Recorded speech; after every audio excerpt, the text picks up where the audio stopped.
আছে লক্ষ্মী পুজো।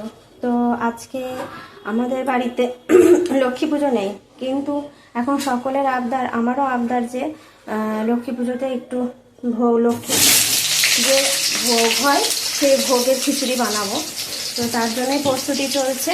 প্রস্তুতি হচ্ছে প্রথমে আলুর দমটা হবে। এই যে আলুটা এখন ভাজা হচ্ছে।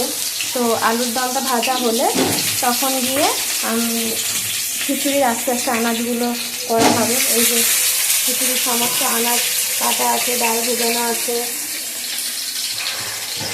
আর চাটনি হবে। তো আস্তে আস্তে টুকটুক করে সব ছাড়তে হবে। আগে সকালটা খুব মেঘলা, একটু বৃষ্টি হচ্ছে একটু। কালকে তো ভালোই বৃষ্টি হয়েছে, বিকেল থেকে ভীষণ বৃষ্টি হয়েছে। সকালের দিকেও মেঘলা ছিল, রোদের তো লেশমাত্র নেই। আজকেও সেই রকম ওয়েদার।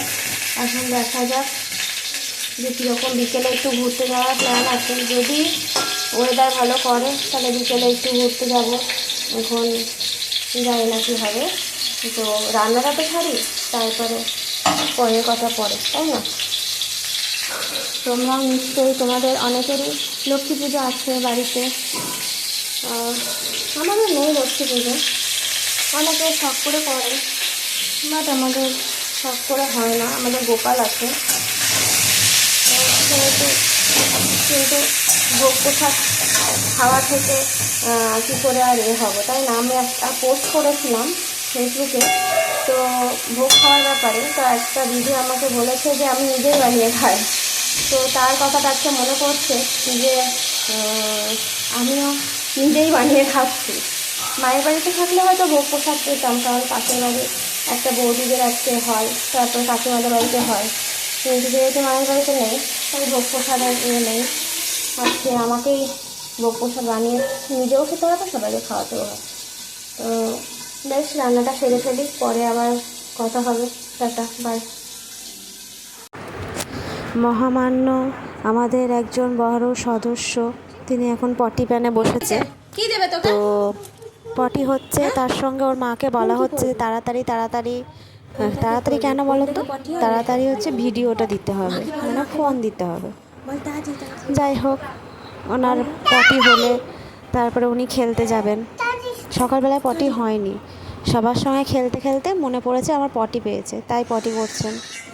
এই যে আরেকজন জেঠু ওকে রেখে একটু বাজার যাচ্ছিল, সেই যে কেঁদে কেঁদে চলে গেল।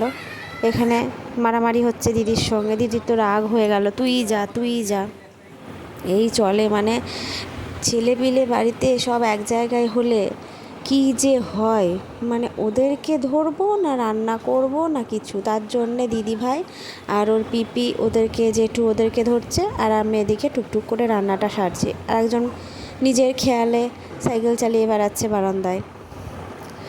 তো আমি কি করব, আমাকে তো রান্নাটা সারতে হবে।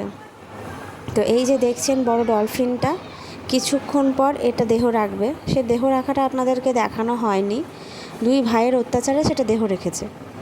তো ডলফিন, ওর পিপি বলেছে আমার 50 টাকা ওসুল হয়ে গিয়েছে। তো ডলফিনটা মানে জ্যান্ত থাকতে ওর গায়ে কেউ চাপেনি, কিন্তু যখন ওটার দেহ রেখেছে তার ওপর নাচানাচি হয়ে গিয়েছে।